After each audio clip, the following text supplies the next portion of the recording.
What's up guys, it's me Andrew, and today I'm going to be doing a review of the Sony a5000. So just by first looks on the camera, you can tell it's pretty small, which really it is. I mean, compared to my T2i and even now a 60D, this thing is super duper small, lightweight and compact. It's going to come with a 16 to 50 millimeter lens made by Sony. It does have a zoom ring on it and then a little toggle switch on the side for zooming as well. When you look at the back, you will see that it does have a tilty uppy LCD screen. You cannot turn it and you cannot tilt it down any, but if you want to take a selfie, boom, there you go, it's perfect for that. The screen on is actually very bright, so even during bright conditions, like when you're taking pictures outside on a sunny day, you are still able to see what you're trying to do. Now looking at the back of the camera, you will see the LCD, you'll see a menu button, your rotating dial here with a set button in the middle, play, and then one thing that's great about the camera, it does have its own question button. So if you do not know how to do something on the camera and would like to learn how, all you have to do is push the question button and it will take you to an entire menu with a table of contents that will bring you to steps on how to learn your camera. Another thing that you may find on the back of this camera is this nice little thumb grip right there. So I have pretty large hands. Now if you had smaller hands and you would grip the camera like so, this thumb grip would come in handy quite a lot, but for me, it's just a place to hold it so I don't drop the camera. On top of the camera, you will see the name of the camera, a button for the poppy uppy flash, which, looking at this, some people may be concerned that it is flimsy and may break. I've played with this one quite a bit and it doesn't have a lot of tug and pull. It seems pretty solid even though it is floppy, I guess. I'm pretty sure that no one would break it unless you would try to improperly close it.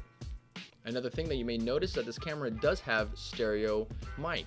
So it has a left and right audio microphone on top of the camera. The microphone on the camera is actually not that bad, but I found that it is a little quiet. You will also find a third button to do your zooming with, so you do have a top toggle switch, which is right next to your shutter button, and the on and off switch. One last thing about the buttons on top of the camera is that here you will find there is a dedicated movie button. It is highlighted with the red dot as it should be.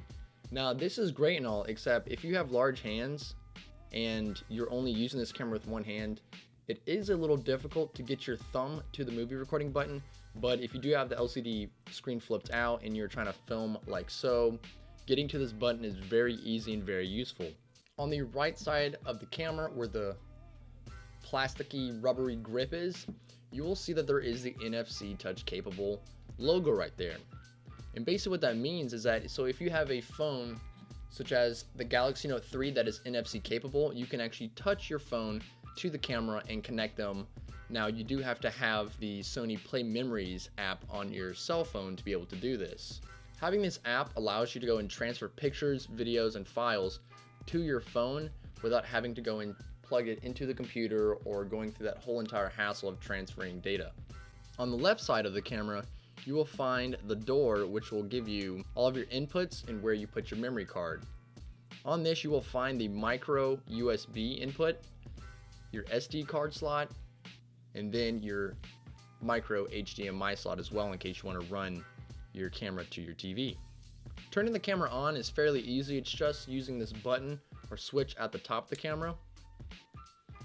The camera turns on fairly quick. It's only about 1 to 2 seconds, not even that. Once you turn it on, you will get a very bright LCD screen.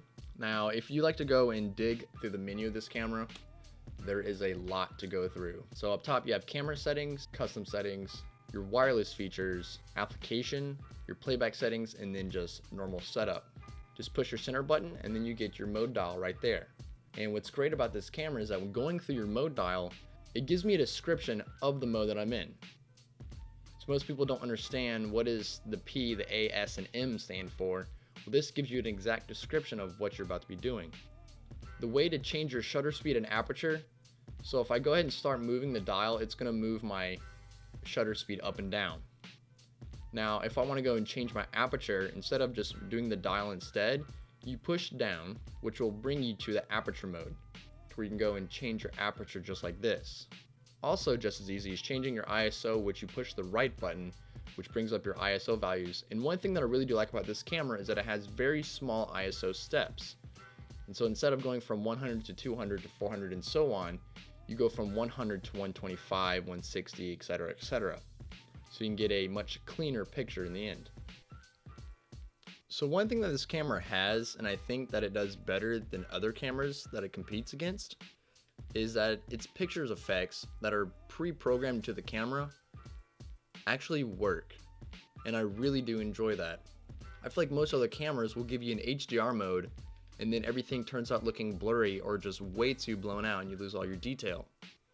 So if you want to get to that in this camera, you just go to menu, you go to your camera settings, and then on the same page that it talks about your white balance, it should be the fourth one down and it just says picture effect.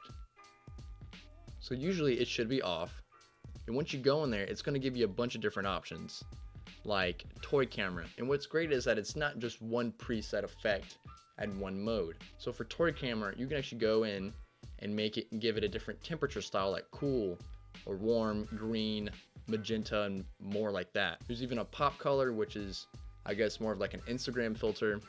One thing that I really do like is that you can do HDR painting with it. Now with HDR painting, you can still choose a low, medium, and high setting on it. I've taken a few pictures using this mode and I was extremely pleased with it.